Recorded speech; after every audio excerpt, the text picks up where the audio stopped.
मित्र इथे वायफाय आहे का? इथे वायफाय आहे, जरा स्कॅनर दे ना. वायफाय दे ना. हे मित्र वायफाय दे ना.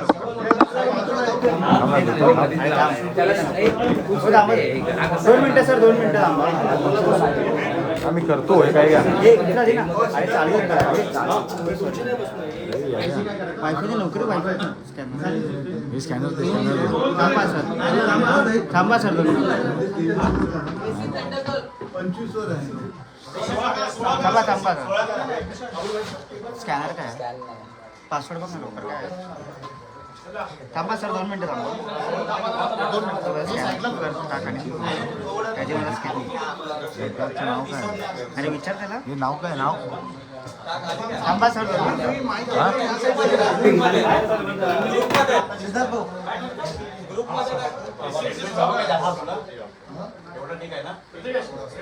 हा थांब 2 मिनिटं. थांबा 2 मिनिटं. स्कॅनर आणि काय दिसत का नाही. वंचित बहुजन आघाडीच्या पत्रकार परिषदेला आलेल्या सर्व पत्रकार बांधवांचं आणि भगिनींचं पक्षाच्या वतीने मी हार्दिक स्वागत करतो. या पत्रकार परिषदेला पक्षाचे राष्ट्रीय अध्यक्ष ॲडव्होकेट बाळासाहेब आंबेडकर, पक्षाच्या प्रदेशाध्यक्ष रेखाताई ठाकूर, मुंबई अध्यक्ष आणि दक्षिण मध्य मुंबईचे आमचे उमेदवार अबुल हसन खान आणि मी स्वतः सिद्धार्थ मुखे प्रवक्ता उपस्थित आहोत. मी बाळासाहेबांना विनंती करतो की त्यांनी माध्यमांना संबोधित करावं. पहिल्या आणि दुसऱ्या टप्प्याच्या असणाऱ्या निवडणुका संपलेल्या आहेत. तिसऱ्याला असणारा सुरुवात होत आहे. जे काही लिहितात आहेत त्या सगळ्यांनी असणारा वंचित बहुजन आघाडीला बाजूला ठेवलंय, त्याच्याबद्दल मी सगळ्यांचे आभार मानतो. मी एवढंच पडणार आहे की 4 जानेवारीला काउंटिंग ज्यावेळेस होईल, सॉरी 4 जूनला काउंटिंग होईल, त्या दिवशी आम्हाला असणारा प्रसिद्धी द्यावी एवढीच फक्त माझी पहिली आहे. या ठिकाणी इलेक्शनच्या दरम्यान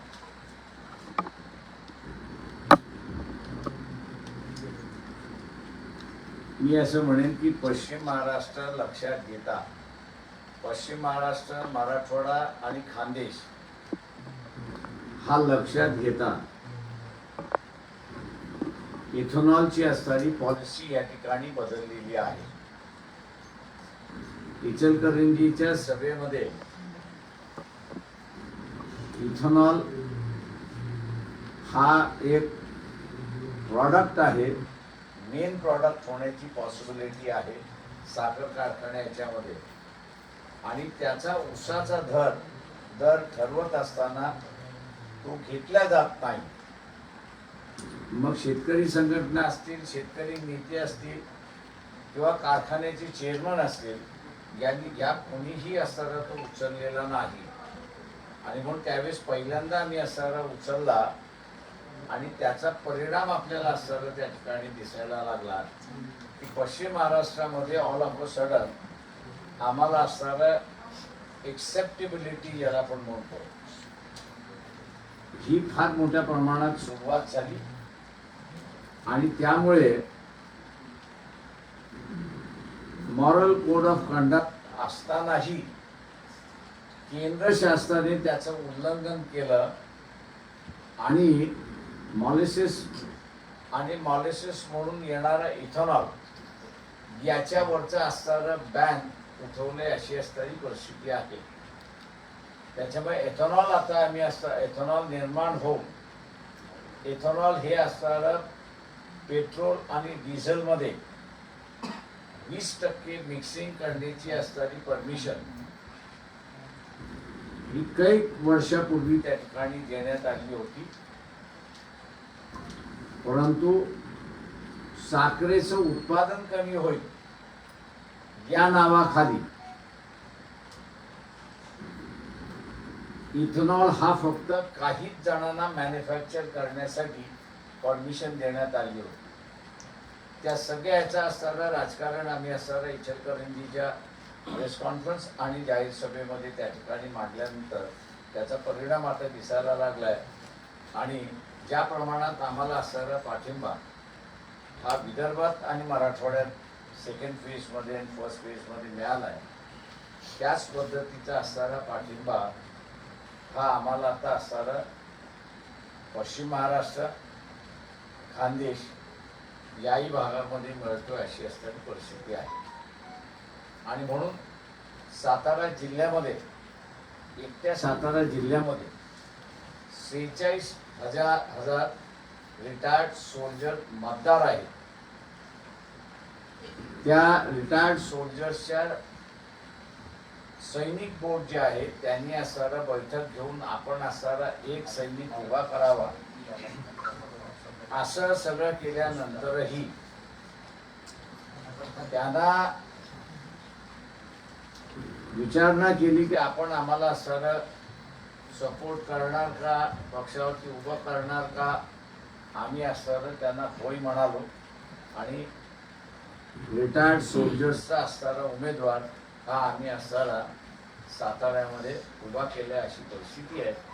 याच्यावरूनच जो वंचित आहे, सर्वच परीने जो वंचित आहे त्याचा आता वंचित बहुजन आघाडी अट्रॅक्ट होते अशी असणारी परिस्थिती आहे. मुंबईमध्ये सुद्धा 2 दिवसामध्ये आम्ही असणारा आमचे उमेदवार त्या ठिकाणी उभे करणार आहोत. मी असं म्हणेन, काँग्रेस पक्षाने वर्षा गायकवाड यांना असणारं उभं केलेलं आहे. त्यांचा आमदारकीचा मतदारसंघ सोडून त्यांना उभं करण्यात आलेला आहे. त्याच्यामुळे आम्ही असताना नेहमी म्हणतो की बळीचा बकरा अशी आपली फेज आहे. परंतु वर्षा गायकवाडांच्या संदर्भात आपल्याला म्हणावं लागेल तर बली का बकरी असं असताना त्या ठिकाणी काँग्रेसकडून दिलेलं आहे. त्या मतदारसंघामध्ये माझ्या माहितीप्रमाणे माजी काँग्रेस अध्यक्ष बाई जगताप त्या मतदारसंघामध्ये राहतात.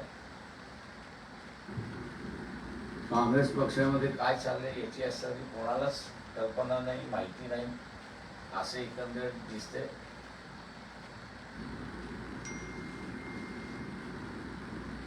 भाई जगताप सुद्धा त्या ठिकाणी निवडणूक लढवण्याच्या इच्छुक होते असे माझी माहिती आहे. परंतु त्यांना डावलून बाहेरतून असावे उमेदवार त्या ठिकाणी आलेले आहेत. काँग्रेसची असणारी ही जी खेळी आहे, या खेळीचा असणारा मी असं म्हणेन की बऱ्याच मोठ्या प्रमाणात असणारा आम्हाला फायदा त्याच्यामधला मिळतो अशी परिस्थिती आहे. ते नांदेडमध्ये सुद्धा चव्हाण हे ग्रस्त म्हणून अतिशय चांगले आहेत, माणुसकीला धरून वागणारे आहेत. परंतु मेडिकली अशा स्थितीत नाही की ते इलेक्शन लढू शकतात. आणि म्हणून आमच्या असणारे पक्षाचे जे उमेदवार आहेत अविनाश भोसेकर यांना बऱ्याच मोठ्या प्रमाणात त्याचा असणारा फायदा मिळाला अशी परिस्थिती अशा अनेक मतदारसंघ आहेत की मी त्या ठिकाणी दाखवू शकतो. दुसरं जे अजून कोणी ॲनालिसिस केलेलं नाही आणि आता मला ते ओपन करायला हरकत नाही असं मी त्या ठिकाणी म्हणतो, ज्याचा आम्हाला सर्व प्रचंड मोठ्या प्रमाणात बेनिफिट मिळालेला आहे. आणि ते म्हणजे एकनाथ शिंदे वर्सेस उद्धव ठाकरे सेना असे असणारे जे मतदारसंघ आहेत त्या मतदारसंघामध्ये सेक्युलर मतदार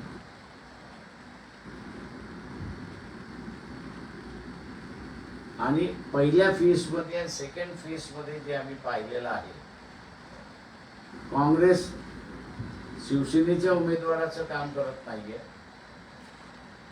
आणि शिवसेना काँग्रेसच्या उमेदवाराचं कामकाज करत नाही.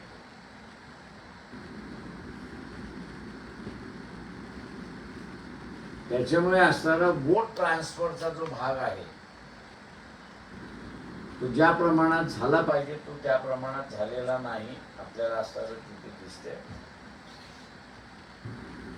आणि त्याचाही असणारा एक बेनिफिट आम्हाला असताना मिळाला आहे की तो सेक्युलर मतदार जो आहे तो सेक्युलर मतदार असणारा सायलेंटली आमच्याकडे वळला अशी परिस्थिती आहे. इथे तिसरा बेनिफिट जो आहे तो याच्यामध्ये बीजेपी बरोबर 2014ला जो वोटर गेला होता फर्स्ट टाइम वोटर किंवा 2012 मध्ये डिझेल पेट्रोलचा असणारा प्राइसेस मनमोहन सिंगने जे वाढवल्या होत्या आणि त्याच्याच बरोबर 2G स्कॅमचा अहवाल आला, 2 लाख कोटी असणारा चोरी झाली, लुटल्या गेली अशी असणारी आली आणि यंगर जनरेशन जो आहे तो रिॲक्ट झाला. म्हणजे आपल्याला असणारा माहिती जी आहे महागाईची ती चुलीची महागाई ही आपल्याला माहिती आहे, पण या यंगर जनरेशनच्या डिझेल पेट्रोल प्राइसेस वाढल्यामुळे त्याच्या एन्जॉयमेंटला सुद्धा कात्री लागली अशी असणारी परिस्थिती आहे. आणि हा 2014ला पूर्णपणे काँग्रेसच्या विरोधात गेला आणि बीजेपीला त्यांनी प्रचंड मोठ्या प्रमाणात मतदान केलं. त्यांनी 2019ला सुद्धा रिपीट केलं त्याच गोष्टी. पण हा यंगर जनरेशन आयटीचा म्हणजे IT टेक्नॉलॉजीचा फारच मोठा सपोर्टर आणि खेळणारा असल्यामुळे त्याला बऱ्याच गोष्टी आता असणाऱ्या कळायला लागल्यात या सरकारच्या. आणि एक गोष्ट फार मोठ्या प्रमाणात ते असणारं रिॲक्ट होत आहे आणि ती म्हणजे की 2014 पासून ते राज्यसभेमध्ये उत्तर देईपर्यंत सरकार स्वतःच ऍडमिट करते की 17 लाख फॅमिलीज यांनी नागरिकत्व सोडलं आणि परदेशी गेलेले आहेत. तो ज्यावेळेस त्याच्या अगोदरच्या कालावधीमध्ये बघतो तर काही हजारामध्ये फक्त गेलेली आहेत अशी परिस्थिती आहे. एका बाजूला हिंदू राज्य उभं करण्याचं आणि दुसऱ्या बाजूला नागरिकत्व सोडून जाणारा जो वर्ग आहे तो हिंदू आहे आणि त्याचं इंडियात थोडंसं असणारा स्टडी आपण केला तर असं दिसतंय की त्याची minimum holding capacity he 50 crores and above आहे अशी परिस्थिती आहे. त्याच्यामुळे आता जी यंगर जनरेशन मधली असणारी जी चर्चा आहे 1+1 2 1+1 3 असं जे करतात ते असणारं हे लिंकअप करता येत की ईडीची ऍक्शन, नोटीसची ऍक्शन याच्यामध्ये या फॅमिलीजला कोहेशन करण्यात आलं होतं का, जे यांच्याकडे सुद्धा वसुलीचा असणाऱ्या नोटिसा गेल्या होत्या का, अशा रीतीची असणारी चर्चा ही यंगर जनरेशन मध्ये मी फिरत असताना मला ऐकायला मिळाली. हा मी असं म्हणतो यंगर जनरेशन मधला सिरियस इश्यू आहे म्हणून पर्सेंटेज जे आहे ते 10 ते 12% त्या ठिकाणी कमी आले अशी परिस्थिती आहे. ते 10 ते 12% कमी येणं हा बीजेपीचा लॉस आहे असा मी त्या ठिकाणी मानतोय.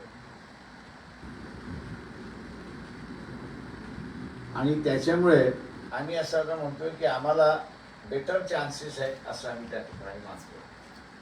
त्याच्यामुळे म्हणून मी म्हटलं की 4 जूनला आमचे रिझल्ट बेटर आले तर त्याला वाईट पब्लिसिटी द्यावी एवढीच फक्त काही नाही. सर तुम्ही इथेनॉलचा विषय आता बोलताना म्हटला कांदा म्हणजे प्रदूषणाच्या प्रचंड प्रमाणात सरकारवर टीका होते. गुजरातच्या कांद्याला परमिशन दिली पण राज्यातला जो कांदा आहे तो तसंच करून टाकेल त्यामुळे नाराजी प्रचंड प्रमाणात.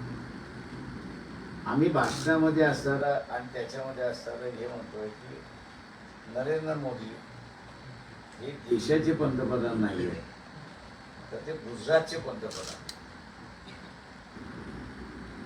त्याच्यामुळे या ह्याच्यातून लोकांनी असणारा धडा घ्यावा.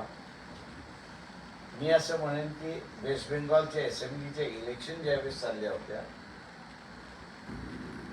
त्यावेळेस सुद्धा ही चर्चा सुरुवात झाली होती आणि त्यावेळेसही हा चार्ज त्या ठिकाणी आला होता की नरेंद्र मोदी हे असणारं देशाकडे बघण्यापेक्षा गुजरातकडे अधिक लक्ष देतात अशी चर्चा त्या पश्चिम बंगालमध्ये मोठ्या प्रमाणात चालली. ती आता देशभर वाढेल असं मला वाटतंय. सर अजून काही दिवस इलेक्शन राहिलेले आहेत आणि 7 जागा अजून डिक्लेअर झाल्या नाही महायुतीच्या. कुठे अलबेल आहे महायुतीमध्ये असं वाटतं? मी आपल्याला अगोदर सांगत होतो त्यावेळेस आपण विश्वास ठेवत नव्हता, मलाच ठोकत बसला होता. म्हणजे मी असं त्यांच्या जागेतली भांडणं अजून चाललेली आहे. अलबेल आहे महायुतीचं काय वाटतं सर? बीजेपीचं दबाव तंत्र आहे महायुतीवर पूर्ण.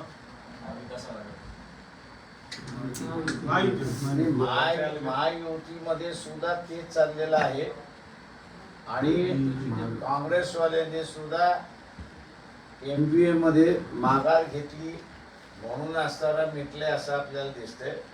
म्हणून मी आपल्याला म्हणालो की त्या दोघांचं भांडण आहे. म्हणजे सेनेचं काम बीजेपी करत नाही, सॉरी काँग्रेस करत नाही आणि काँग्रेसचं काम शिवसेना करत नाही अशी परिस्थिती.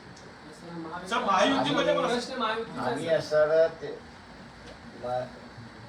मध्यंतरी असणारा एक भूमिका अशी घेतलेली आहे आणि काँग्रेस पक्षाचं एका बाजूला शिवसेना दुसऱ्या बाजूला NCP यांनी सँडविच केलेलं आहे. तेव्हा काँग्रेसच्या कार्यकर्त्यांना आम्ही असणारं आवाहन करतोय की सप्टेंबरमध्ये विधानसभा आहे. सप्टेंबर ऑक्टोबरमध्ये विधानसभा आहे. त्या विधानसभेमध्ये वंचित बहुजन आघाडी आणि काँग्रेस एकत्र लढू शकते. तेव्हा नाराजी जी आहे ती आपण काढा, पण वंचितला मदत करा असं आम्ही आवाहन करतो. राहिलं बीजेपीच्या आघाडीमधलं तर ते शेवटपर्यंत मिटेल असं मला वाटत नाहीये. 400+ हा फिगर असताना सगळेजण दबत होते, पण जे नवीन सर्वे आलेले आहेत त्या नव्या सर्वे रिपोर्टमध्ये बीजेपी 170च्या वरती जात नाहीये की जे मी अगोदरपासून सांगत आलो होतो. आणि त्याच्यामुळे एकनाथ शिंदे आणि अजित पवार यांनी आपल्याला जेवढ्या जागा जास्ती मिळून घेता येतील तेवढ्या घ्यायचं धोरण ठेवलेलं आहे. निवडणुकीच्या तोंडावर 6 दिवसातून कांदा आयात केला जातो आणि त्याच्यामध्ये काय आहे?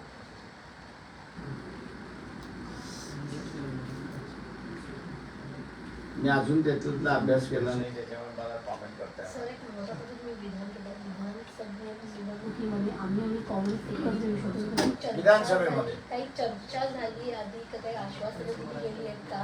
बाकी स्ट्रॅटेजी ठरली होती आधी की या 6 मतदारसंघामध्ये लोकसभेला काँग्रेसला मदत केली जाईल किंवा त्या पाठिंबा संदर्भात मी बोललो होतो. विधानसभेला मात्र एक वेगळं चित्र मारलं. मी असं विधानसभेमधलं मांडतोय.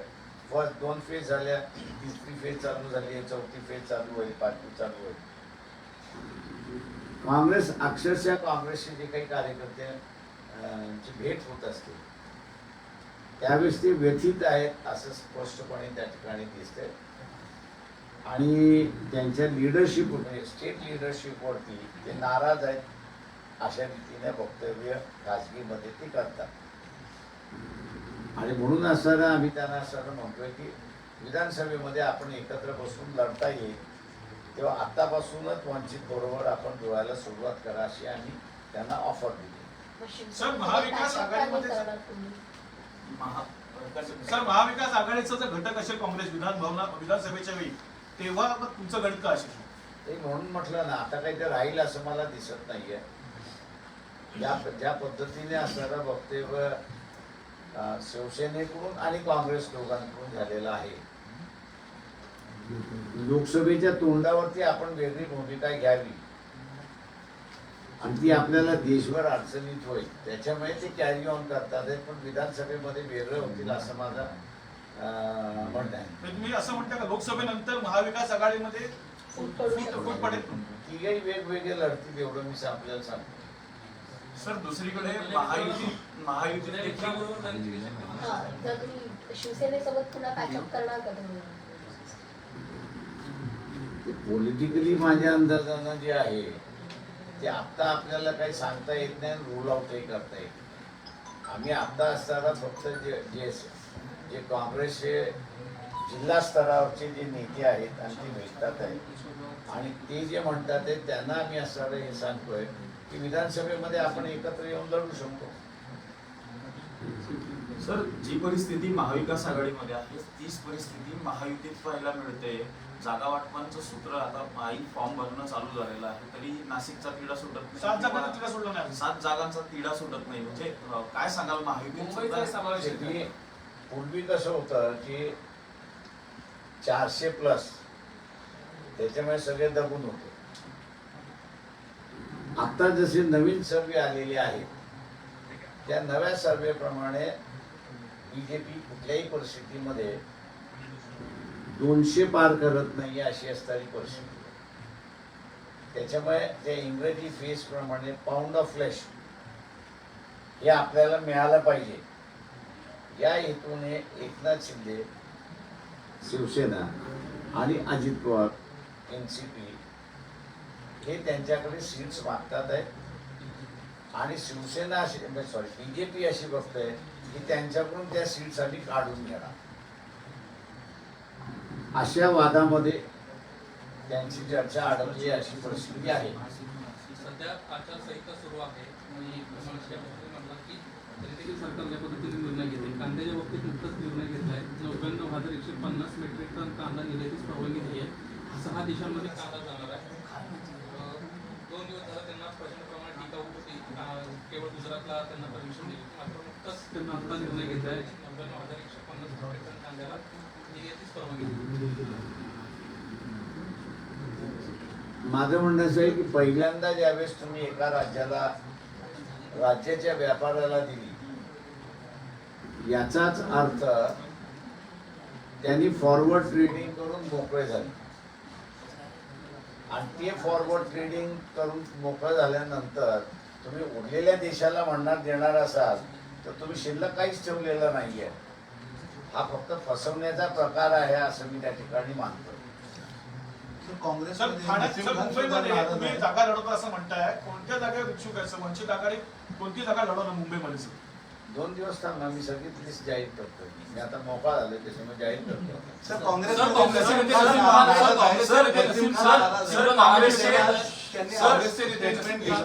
सर काँग्रेसचे नेते नसीम खान नाराज आहे. त्यांनी आता स्टेटमेंट दिलं की अल्पसंख्याकमध्ये कोणालाही काँग्रेसने तिकीट दिले त्याचा फायदा कुठेतरी होईल वंचित आघाडी. त्याने राजस्थानमध्ये दिला नाहीये, म्हणजे माझ्या माहितीप्रमाणे राजस्थानमध्ये दिलेलं नाही, उत्तर प्रदेशमध्ये दिलेलं नाही, महाराष्ट्रामध्ये दिलेलं नाही. कर्नाटकाची लिस्ट अजून मी त्या ठिकाणी पाहिलेली नाही, त्याच्यावर बोलू शकत नाही. मुसलमानांमध्ये काँग्रेसच्या ह्या रवैयाबद्दल नाराजी आलेली आहे. हे भाग आहे ते ह्याच्याबरोबर, पण त्याच्याच बरोबर मुस्लिम समाजाचा जो टार्गेट आहे तो BJP न येणं हा एक टार्गेट आहे. त्याच्यामुळे मुस्लिम समुदायाचं जे काही मी आता जे बघतोय 2 फेजेस मधल्या याच्यामध्ये जो कोणी हरवू शकेल त्याच्याबरोबर ॲटलिस्ट 50% चाललाय अशी परिस्थिती आहे.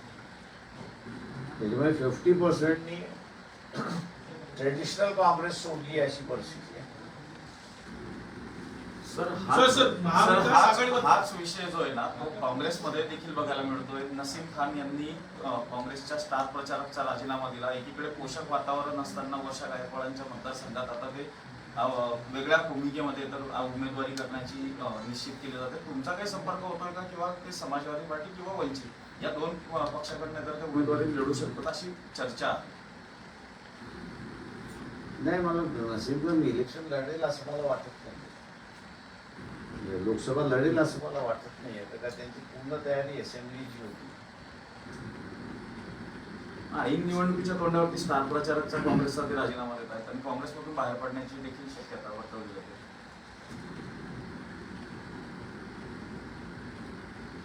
बरेच काँग्रेसमधले आहेत लोक जे बाहेर पडण्याच्या मार्गावरती आहेत, पण ते उंबरठा ओलांडतील का आम्हाला जरा डाऊटफुल.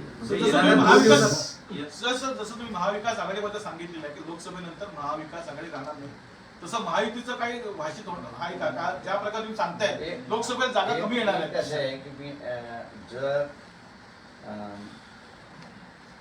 मोदी निवडूनच आले नाही, म्हणजे त्यांचं सरकार निवडून आलं नाही असं मला म्हणायचं. तर आता जे बांधून ठेवलेलं आहे इन्क्वायरीच्या नावाखाली, ती बंदिस्त संपते. त्याच्यामुळे ती बंदिस्त संपल्यामुळे प्रत्येक जण आपापलं अस्तित्व दाखवायला सुरुवात करेल आणि तिथेही कदाचित बीजेपी सेंट्रलमध्ये गव्हर्नमेंट फॉर्म झालं नाही तर एकनाथ शिंदे आणि अजित पवार हे वेगळे निवडणुका लढतील. सर उत्तर मध्य मुंबईमधून वर्षा गायकवाड यांना तिकीट दिलेलं आहे, धम्मभगिनी म्हणून तुम्ही त्यांना सपोर्ट कराल का? राजकारणामधलं असलं काहीच नसतं, पार्टी म्हणून नसतं. सर हिंदी में सवाल है. दो फेज के चुनाव आहे अकोल्यामधून आता विकारामधल्या महाराष्ट्रातल्या वेगवेगळ्या ठिकाणी तुमच्या सभा पाहायला मिळणार आहेत का? हो, मी आता माझ्या 1 तारखेपासून माझा दौराच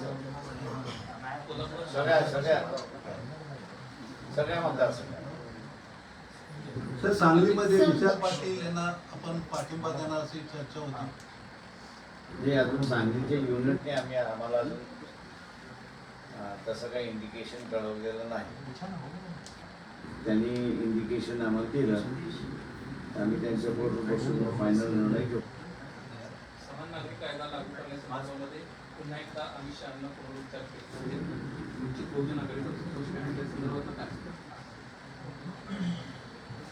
बीजेपीने तो करूनच दाखवावा असं माझं म्हणणं आहे.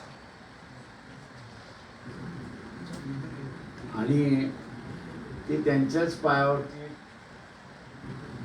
धोंडा मारून घेतील असं मला वाटत नाही.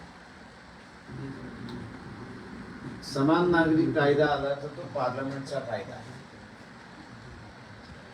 आणि संविधानाने प्रत्येक याला धर्माला प्रोटेक्शन दिलेलं आहे, त्यांच्या पर्सनल लॉला प्रोटेक्शन दिलेलं आहे.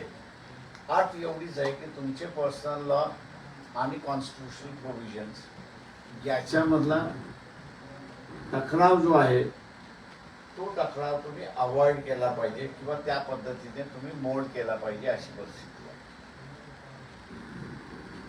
तेव्हा कॉमन सिव्हिल कोड हा ख्रिश्चन, मुस्लिम, जैन, शीख,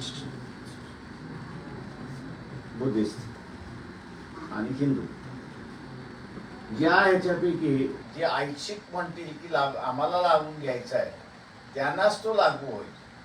ज्यांनी असं म्हटलं की नाही आम्ही आमच्याच ह्याच्यामध्ये राहू त्यांना तुम्ही फोर्स करू शकणार नाही. त्याच्यामुळे आम्ही असं म्हणतोय की कॉमन सिव्हिल कोड हा जर अंमलबजावणी झाली तर लॉस हा बिगेस्ट लॉस तर RSS आहे. त्याच्यामुळे माझं चॅलेंज आहे की त्यांनी असं करूनच दाखवा. दुसरं प्रश्न आहे, रत्नागिरी सिंधुदुर्गामध्ये हे दोन्ही बीजेपी आणि शिवसेनेमध्ये खालच्या पातळीवर एकमेकावर टीका केली जाते, कशा बघतात? मुंबईत असताना टीका होत होती, कालच्या पातळीवरती टीका होणार नाही. सर हिंदी में सवाल है. त्याच्यामुळे आम्ही असं लोकांना आम्ही म्हणतोय की काका जोशी आम्ही असं उभे केलेले आहेत. शिक्षक पेशामधले आहेत, त्यांचं स्वतःच असणारं एक फार चांगलं आंदोलन तिथे असलेलं करतात. पटशाही, भिक्षुकशाही गावागावातून निर्माण करण्याचं त्यांचं असलेलं कार्य गेली 10 वर्ष ते कार्य करतात. किंवा लोकांनी विधायक कार्य करणाऱ्या काका जोशी यांना स्वीकारावं असं मी तिथे आवाहन करतो. सर हिंदी में सर 2 फेज के चुनाव हो चुके हैं. वोटिंग हो चुका है, किस तरह के नतीजे आप एक्सपेक्ट करते हैं, किस तरह का माहौल आप देखते हैं दो फेज के? मैं सिर्फ इतना कहूँगा कि जो ग्राउंड रियलिटी है उस ग्राउंड रियलिटी को नज़रअंदाज किया जा रहा है। जैसे कि चंद्रपुर की अगर बात कहूँ, मैडम धानोकर इनका जो स्टेटमेंट था कि कुंबियों के अलावा किसी को सत्ता में नहीं होना चाहिए, ये स्टेटमेंट नॉन कुंबियों में अच्छा गया है ऐसा मैं नहीं समझता। बीजेपी के जो कैंडिडेट है वहाँ पर उनका एक बहुत गंदा बयान आया कांग्रेस के बारे में कि ये अपने बेटी बेटियों को जो है इकट्ठा सुलाते हैं। इसका भी मैं समझता हूँ कि वहाँ के लोगों ने काफ़ी बड़ा रिसेंटमेंट किया और एक साफ सुथरी उम्मीदवार चाहिए हमको। ऐसे भी वहाँ पे चर्चा हुई कि जिसको इग्नोर किया है, मैं ये कहना चाहता हूँ। जहाँ तक गढ़चिरौली की बात है, गढ़चिरौली में एक आदिवासी और ओबीसी संगठनों में काफ़ी दिनों से एक संघर्ष चल रहा है और वो संघर्ष ये है कि आदिवासी डिस्ट्रिक्ट होने की वजह से ओबीसी को जो 27% आरक्षण मिलना चाहिए वो ना मिलते हुए उनको सिर्फ 17% आरक्षण मिल रहा है और उसके ऊपर उनकी नाराजगी है।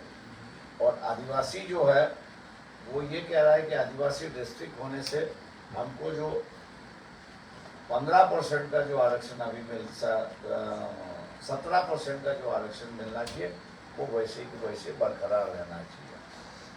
ओबीसी संगठनों ने कांग्रेस के उम्मीदवार को समर्थन दिया है और इसलिए ओबीसी जो है आदिवासी जो है वो एक साइड चले गए। ऐसी वहाँ पर गोंड है, प्रधान है, माड़िया, बड़ा माड़िया, छोटा माड़िया है, हलवा है, ये सभी जो है वो एक साइड चले गए हैं क्योंकि अपने को ये परसेंटेज के ऊपर का मामला उनका है। इसलिए वहाँ पर भी नतीजा क्या होगा यह बताना मुश्किल है। तो ऐसे में कहूँगा कि जो लोकल इशू, नेशनल इशू ना होने की वजह से लोकल इशू जो है वो बड़े पैमाने पर वहाँ पर उभर चुके हैं और इसलिए इन फैक्टर्स को देखते हुए मैं ये कहूँगा कि आश्चर्यजनक रिजल्ट आएंगे। ऐसी एक परिस्थिति हम लोग को दिखाई दी। सर, सत्ताधारी केंद्र में सत्ताधारी बीजेपी के विरोध में मतदान हो रहा है, आपको लगता है कि अब कितनी सीट तक आके सिमट सकती है बीजेपी या पूरा अलायंस?